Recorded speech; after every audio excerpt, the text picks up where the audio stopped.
ఫిలిప్పీ 2:5 చూడండి ఒక మాట.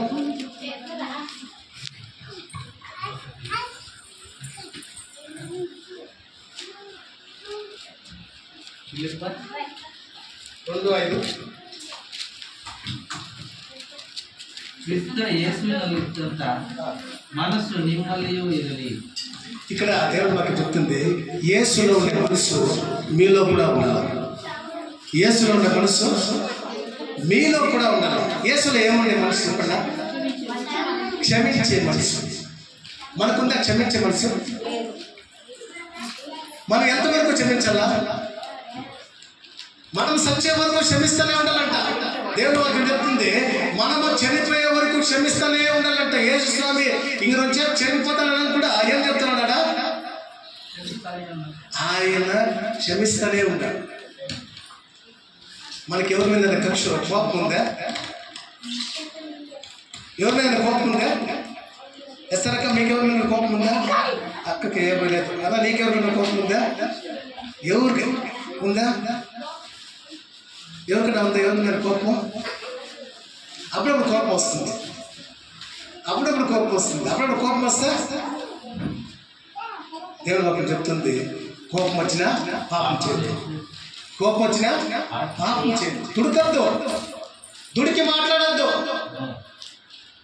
మాట నోరు జారిపోతే ఏమైతే చెప్పనా? నోటి నుంచి ఎన్నో యుద్ధాలు జరిగినాయి, నోటి నుంచి ప్రాణాలు పోయినాయి, మాట నుంచి ఎన్నో సంబంధాలు తెగిపోయినాయి, ఎన్నో రాజ్యాలు పతనమైపోయినాయి.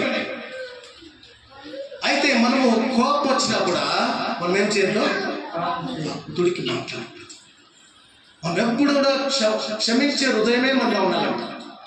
క్షమించే హృదయమే మనలో ఉండాలంట. యేసు స్వామి శిలువలో మాట్లాడిన 7 మాటల్లో మొదటి మాట క్షమించు. చూడండి, నుంచే చనిపోతానన్నారు కూడా, అప్పుడు కూడా క్షమించు. ఈ స్టెఫానే ఒక దైవ భక్తుడు వస్తాడు, అపోస్తల కార్యంలో వస్తాడు.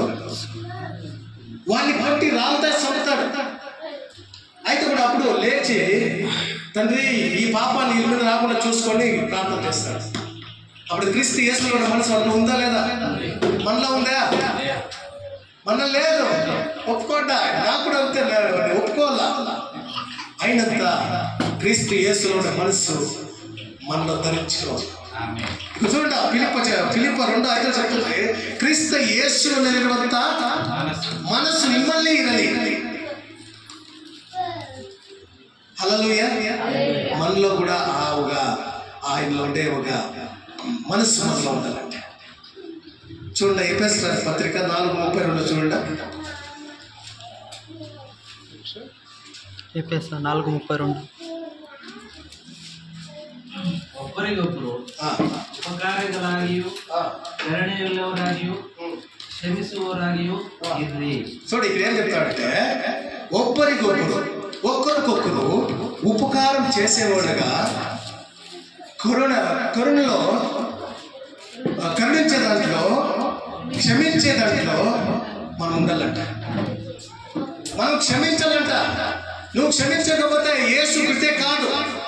యేసులో ఉన్న మనసు మీలో లేదు. క్షమించాలా. క్షమించకపోతే మనం ఆయన బిడ్డలు కాదు. ఎవరు బిడ్డలు? క్షమించుకున్న వాళ్ళు ఎవరు క్షమించారు? ఎప్పుడు నువ్వు అనిన మాట నా దొక్కలోనే ఉంది, నువ్వు అనిన మాట నాకు ఎప్పుడు కూడా నాలో ఉంది అని చెప్పేవాళ్ళు ఎవరు?